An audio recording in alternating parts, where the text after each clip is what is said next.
Welcome back everyone. Finally আসল জিনিস নিয়ে হাজির হয়ে গেলাম, DJI Flip। রাইট নাও মার্কেটে একদম হাইপে রয়েছে এই জিনিসটা। রিসেন্টলি DJI লঞ্চ করে এবং অলরেডি আমাদের চ্যানেলে কিন্তু একটা ভিডিও গেছে এটার, আমাদের ইংলিশ চ্যানেলটাতে, বাট এই চ্যানেলে আসেনি। সো আজকে আমরা এটা সম্বন্ধে জানবো। এই জিনিসটা এত বেশি হাইপে কেন আছে জানেন?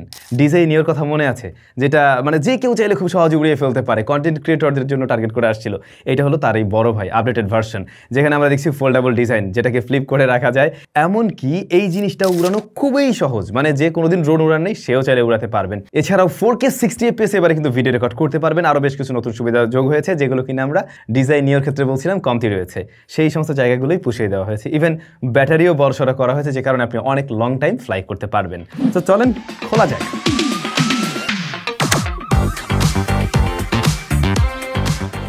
প্যাকেজিং অবশ্যই premium as expected from the DJI, একদম দেখেই বুঝতে পারছেন। চলুন খোলা যাক। তো প্রথমেই আমরা কিন্তু একটা ব্যাকপ্যাক পেয়ে যাব, এরপরে আমরা প্রথমে ড্রোনটি পেয়ে যাচ্ছি ভিতরে।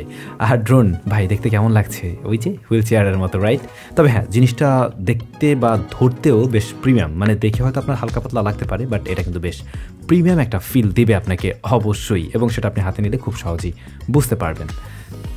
তবে এর ব্যাগে কিন্তু আমরা শুধুমাত্র ড্রোন না, রিমোটটাও পেয়ে যাব, এবং সাথে রয়েছে ব্যাটারি, তিনটা ব্যাটারি পাচ্ছি আমরা। It's a combo pack, that's why we got 3 batteries. এছাড়াও কিন্তু আমরা বেশ কয়েকটা প্রোপেলার্স পেয়ে যাব, এবং কেবলস রয়েছে, আর ইউজার ম্যানুয়াল গাইড, এই তো। বাট ভাই ড্রোনটা কিন্তু দেখতে সেই জুস। তবে এই ইন্টারেস্টিং ড্রোনটা আপনারা কিন্তু পেয়ে যাবেন ড্রোন প্লেসে, এবং ড্রোন প্লেসে রাইট নাও সবচেয়ে বেস্ট প্রাইসেও রয়েছে।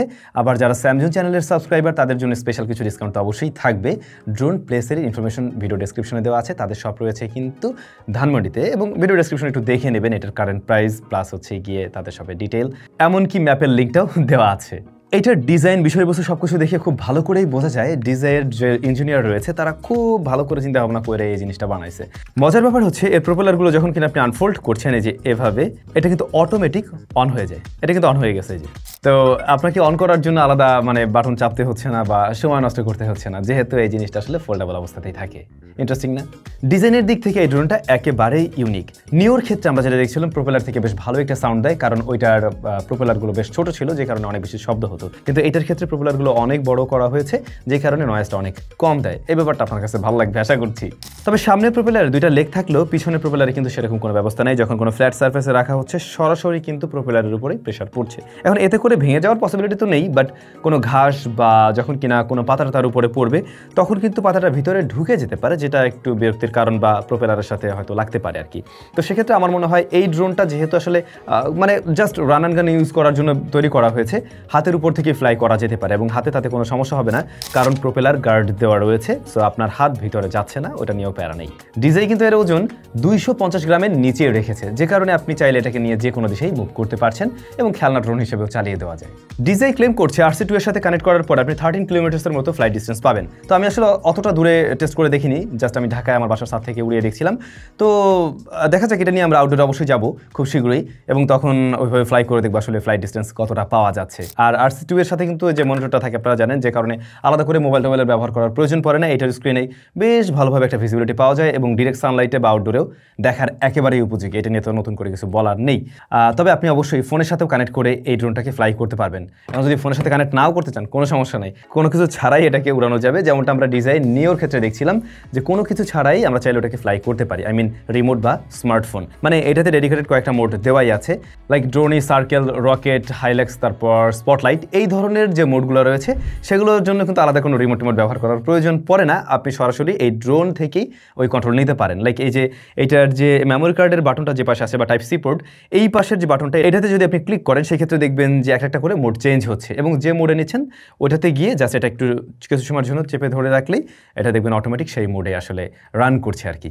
যেমনটা ধরেন আপনার অনেক বেশি ব্যবহার হতে পারে ফলো মোড যেটা রয়েছে, তো ওটা আমরা ব্যবহার করছিলাম, একটু টেস্ট করেও দেখলাম, এটা একদমই ইয়ার মতো কাজ করছে, কি বলে ওই যে DJI Neoর মতো ঠিকঠাকভাবে কাজ করছে। বাই দ্য ওয়ে, এটার সামনে কিন্তু একটা সেন্সর রয়েছে, অবস্টিক্যাল অ্যাভারেন্সের যে সেন্সরটা, সেটা সামনে দেওয়া আছে, বাট আশেপাশে পিছনে নেই। তো সেই ক্ষেত্রে আশেপাশে যখন আপনি নিচ্ছেন বা ওরকম কোনো জায়গা দিয়ে হাঁটছেন, তখন কিন্তু পাশে টাশে দু একটা বাড়িটারি খেতে পারে, কিন্তু সামনাসামনি গিয়ে কারোর সাথে ধাক্কা খাবে না, ওটা নিয়ে প্যারা নাই। এই ড্রোনটাতে কিন্তু আপনি 3 এক্সিস গিম্বল পেয়ে যাচ্ছেন। যে জিনিসটার মিসিং ছিল হচ্ছে নিওতে। আমি বলছিলাম নিওর থেকে বেশ কিছু জায়গায় ইমপ্রুভমেন্ট আসছে এই একটা জায়গায়, এবং 3 এক্সিস গিম্বল থাকাতে আমরা কিন্তু একদম ফুললি স্টেবল ফুটেজ পাচ্ছি। সে মানে মোটামুটি হেভি উইন্ড কন্ডিশনে হোক বা নর্মালি যখন ফ্লাই করছেন, যে কোনো সময় হোক না কেন।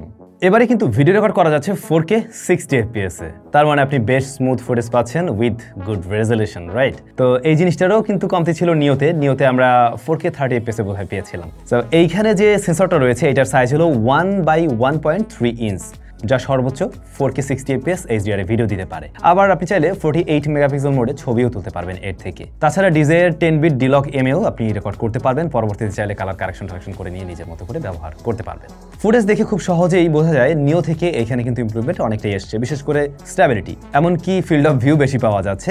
তাছাড়া শার্পনেস, ডিটেল, আবার ডাইনামিক রেঞ্জ হ্যান্ডেলটাও কিন্তু বেটার মনে হয়েছে নিওর তুলনায়। সো ক্যামেরাতে আপনি ইমপ্রুভমেন্ট অবশ্যই পাবেন, যেহেতু টাকা পয়সা একটু বেশি গুনছেন। বাই দ্য ওয়ে, কম্বো প্যাকেজের রাইট নাও প্রাইস রয়েছে কিন্তু 90,000 টাকার মতো, তবে স্ট্যান্ডার্ড প্যাকেজের দাম আরও নিশ্চয়ই কম। আপনারা একটু ওদের ওয়েবসাইট চেক করে দেখবেন। আমাদের আসলে লো লাইটে এইটার ফুটেজ নেওয়া হয়নি, তো আমি এইটার যেহেতু একটা ইনডেপথে ভিডিও নিয়ে আসবো, এটা জাস্ট একটা ওভারভিউ ছিল। তো ইনডেপথে যখন ভিডিওটা আসবে, আমরা একটু ঢাকার বাইরে যাই, তখন ওই ফুটেজ কোয়ালিটি নিয়েও আপনাদের সাথে ইন ডিটেল আলোচনা করা যাবে নিশ্চয়ই। ব্যাটারি ব্যাকআপটা নিয়ে বলতে গেলে এবারে কিন্তু ব্যাটারি ব্যাকআপ আসলেই বাড়ছে। ডিজাই যদিও ক্লেম করে আপনি 31 মিনিটের মতো ফ্লাইট টাইম পাবেন, বাট আমাদের টেস্টিং বলে এটা 25, 26, 27 মিনিটের মতো আর কি দিবে। বাট আমার মনে হয় এটা ওকে আছে। আপনি যখন কম্বো প্যাক কিনছেন 3টা ব্যাটারি পাবেন, 3টা ব্যাটারি নিয়ে আমার মনে হয় কাজবাজ চালাতে পারবেন ইজিলি। আর আসলে আমার সাজেশন কম্বো প্যাক নেওয়ার জন্যই থাকবে। তবে ডিজাই নিউ একটা জায়গায় এগিয়ে থাকবে, ওইটাতে কিন্তু আমরা ইনবিল্ট স্টোরেজ দেখছিলাম মনে হয় 22 GB, যতটুকু মনে পড়ে এর আশেপাশে হয়তো। বাট এইটার ক্ষেত্রে দিচ্ছে মাত্র 2 GB। আপনি আলাদা করে মেমোরি কার্ড ব্যবহার করতে পারছেন, কিন্তু ওরকম আর একটু বেশি দিয়ে দিলে সুবিধা হতো। অ্যাটলিস্ট 12 GB টিভি দিয়ে দিলেও এটা হয়তো অনেকের বেশি কাজে লাগতো। আবার এটার ক্ষেত্রেও কিন্তু ভয়েস কমান্ড সাপোর্ট নিচ্ছে, যেমনটা আমরা ডিজাই নিওর ক্ষেত্রেও পেয়েছিলাম। এখন পর্যন্ত আসলে আমি যতটুকু এটাকে ফ্লাই করেছি সেই জায়গা থেকে বেশ কিছু বিষয় ভালো লেগেছে। ফার্স্ট অফ অল এটার ডিজাইন, এটার সাইজ, এটাকে খুব ছোট করে আসলে যে কোনো জায়গায় ক্যারি করা যায়, যেহেতু এটাকে ফোল্ড করা যাচ্ছে বা ফ্লিপ করা যাচ্ছে, যে কারণে আপনি খুব সহজেই কিন্তু ছোট্ট একটা ব্যাগের মধ্যেও এটাকে নিয়ে নিতে পারছেন। দেন ভিডিওতে আমরা দেখছি ইমপ্রুভমেন্ট আসছে, দেন এটার ব্যাটারির ক্ষেত্রে ইমপ্রুভমেন্ট আসছে। এই জায়গাগুলো অবশ্যই ভালো করছে। কমতির কিছু জায়গা আছে, যেমন যদি কিনা আশেপাশে মানে আরও কিছু সেন্সর থাকতো দুপাশে, সেক্ষেত্রে আশেপাশের অবস্টিকালের সাথে খুব একটা ঝামেলা হতো না। বাট এই সমস্ত জায়গায় কমতি আছে, যেহেতু দামও কিছুটা কম রাখছে ওরা। এটাই, এখন এইটার ইনডেপথের ভিডিও আসুক, যদি এর মধ্যে কেউ কিনে নিতে চান আমার মনে হয় কিনে নিলেও ক্ষতি হবে না। আর যদি এটার সম্বন্ধে আরও ডিটেলে জানতে চান একটু ওয়েট করতে পারেন। বাট আমার মনে হচ্ছে যে এই ড্রোনটা মানে আমি নিওটা আসলে রেখে দেওয়ার প্ল্যান করছিলাম, এখনও আছে যদিও, কিন্তু এখন মনে হচ্ছে না, ফ্লিপটা রেখে দিলে আমার আরও বেশি কাজে লাগবে। সো ইয়া, দেখা যাক কী হয়। সবাই ভালো থাকবেন। আপনাদের কাছে কেমন লেগেছে কমেন্ট করে জানাবেন। দেখা হচ্ছে নতুন ভিডিওতে।